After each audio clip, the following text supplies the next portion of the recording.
Social media అనేది రెండు వైపులా పదునున్న కత్తి. అది ఉపయోగపడినప్పుడు బ్రహ్మాండంగా ఉపయోగపడినట్టుగా ఉంటుంది. శత్రువుల్ని ప్రత్యర్థుల్ని టార్గెట్ చేయడానికి బాగా ఉపయోగపడుతుంది. వాళ్ళ మనోధైర్యాన్ని దెబ్బతీయడానికి ఒక సాధనంగా ఉపయోగపడుతుంది.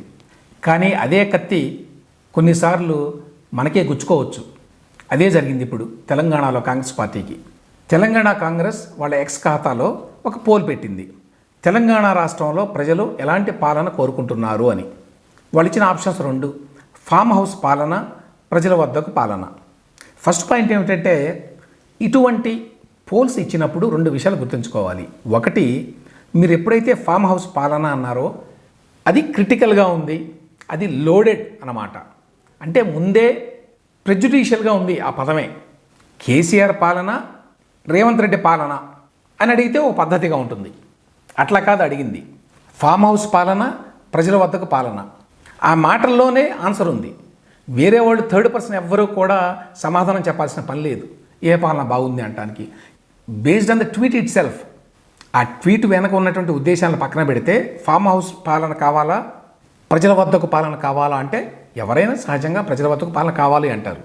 కానీ మీరు ప్రెజుడిషియల్గా పెట్టారు, ఇది ఉద్దేశపూర్వకంగా ఒక నెగటివ్ దృక్పథంతో పెట్టారు. నిజంగా మీకు ప్రజలు ఏమనుకుంటున్నారో తెలుసుకోవాలనే కోరిక లేదు అనే విషయం అర్థమైపోతుంది చూడగానే. కాబట్టి దీనివల్ల ఎటువంటి పర్పస్ కూడా నెరవేరదు. నిజంగా ప్రజలు ఏమనుకుంటున్నారు కాంగ్రెస్ ప్రభుత్వం గురించి, కాంగ్రెస్ పాలన గురించి అని తెలుసుకోవాలని ఉంటే, ఇదిగో ఏడాది కాలం అయింది, కాంగ్రెస్ ప్రభుత్వ పాలన ఎట్లా ఉంది, గతంలో 10 సంవత్సరాల పాటు బీఆర్ఎస్ పాలన ఎట్లా ఉంది అని అడగవచ్చు. అట్లా అడగలేదు. అంటే ఏ ఆన్సర్ కావాలో ముందే వీళ్ళు నిర్ణయించుకున్నారు. దానిని గ్రహించలేనంత పిచ్చివాడు కాదు ప్రజలు, లేక సోషల్ మీడియా యూజర్స్. రెండవది, సోషల్ మీడియాలో ఇటువంటి పోల్స్ ఇచ్చినప్పుడు వాటిని మ్యానిపులేట్ చేయటం పెద్ద పని కాదు. ఎందుకంటే సోషల్ మీడియాలో ఉండే వాళ్ళంతా కూడా చాలా minuscule population in comparison with the actual population. ఉదాహరణకి ఇదే పోల్ చూడండి, ఎంతమంది ఈ పోలింగ్లో పాల్గొన్నారు? 92,551 మంది అట. ఎంతమంది ఓటర్లు ఉన్నారు తెలంగాణలో? అందులో ఎన్నో వంతు ఇది. ఆ తర్వాత ఎవరైనా ఉద్దేశపూర్వకంగా ఆర్కెస్ట్రేట్ చేసి తమకు అనుకూలంగా ఓట్లు వేసుకోవచ్చు. ఎవరు యాక్టివ్గా ఉంటే వాళ్ళ ఓట్లు ఎక్కువ పడతాయి. ఇది కూడా అందరికీ తెలిసిన విషయమే. సోషల్ మీడియాలో బీఆర్ఎస్ చాలా యాక్టివ్గా ఉంది. చాలా కాలం నుంచి భారీ ఎత్తున డబ్బులు ఖర్చు పెట్టి వాళ్ళు సోషల్ మీడియా హ్యాండిల్స్ని నడుపుతున్నారు. ఇది అందరికీ తెలిసిన విషయమే. ఆ స్థాయిలో కాంగ్రెస్ పార్టీ ఇంకా ఎదగలేదు. అందువల్ల ఇటువంటి పోల్ పెట్టినప్పుడు వెంటనే వాళ్ళు గ్రహించాల్సిన విషయం ఏంటంటే, బీఆర్ఎస్ ఆఫీసులో ఈ పోల్ చూసిన వెంటనే వాళ్ళు కూర్చొని కొన్ని వందల వేల మంది చేత కాంగ్రెస్ పాలనకు వ్యతిరేకంగా ఓట్లు వేయించేటువంటి అవకాశం ఉంది అని గ్రహించాలి. అది కూడా గ్రహించాల. సో చివరికి ఏం జరిగింది? 67% మంది మాకు ఫామ్ హౌస్ పాలనే కావాలి అని కోరారు ఈ పోల్ ప్రకారం. 33% మంది మాత్రమే ప్రజల వద్దకు పాలన కావాలని కోరారు. అంటే 33% మాత్రమే కాంగ్రెస్ పాలన బాగుందన్నారు, 67% కేసీఆర్ పాలన బాగుందన్నారు అన్నమాట. ఇది తెలంగాణ కాంగ్రెస్ వాళ్ళు పెట్టిన పోల్లో. సో న్యాచురల్గా దీని మీద తర్వాత రచ్చరచ్చ అయింది. కాంగ్రెస్ పార్టీ సెల్ఫ్ గోల్ వేసుకుంది అనేటువంటి కామెంట్స్ వస్తాయి. ఇక బీఆర్ఎస్ వాళ్ళైతే రెచ్చిపోయారు. చివరికి ఎప్పుడూ మాట్లాడని కేసీఆర్ కూడా మాట్లాడాడు నిన్న.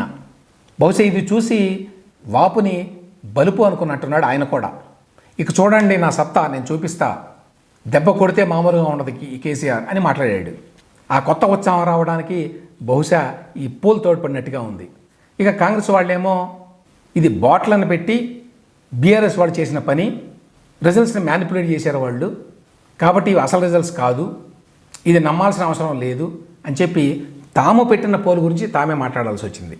రేవంత్ రెడ్డి అయితే తనదైన స్టైల్లో రెస్పాండ్ అయ్యాడు. పోల్ పెడితే కేసీఆర్కి ఎక్కువ లైక్లు వచ్చాయి అని చెప్పి చెప్పుకుంటున్నాడట కేసీఆర్. గతంలో ఒక సర్వేలో సల్మాన్ ఖాన్ కంటే రాఖీ సావంత్కి ఎక్కువ లైక్లు వచ్చినాయి. అయితే ఏంటి, సల్మాన్ ఖాన్ కంటే రాఖీ సావంత్ ఎక్కువ అని చెప్పి ప్రశ్నించాడు రేవంత్ రెడ్డి. మాటల విషయంలో కేసీఆర్కి సరితూగుతాడు రేవంత్ రెడ్డి, అంతవరకు బాగానే ఉంది. కానీ సోషల్ మీడియా విషయంలో కాంగ్రెస్ పార్టీ వెనకబడి ఉంది అనే మాట వాస్తవం. తర్వాత సోషల్ మీడియా మీద ఆధారపడి రాజకీయాలు చేయాలి అని చెప్పి అనుకోవటం తెలివి తక్కువతనం ఏ రాజకీయ పార్టీకైనా. ఇవి వాటి వార్తలు, వాటి విశ్లేషణ. మళ్ళీ రేపు ఇదే సమయాన్ని కలుసుకుందాం.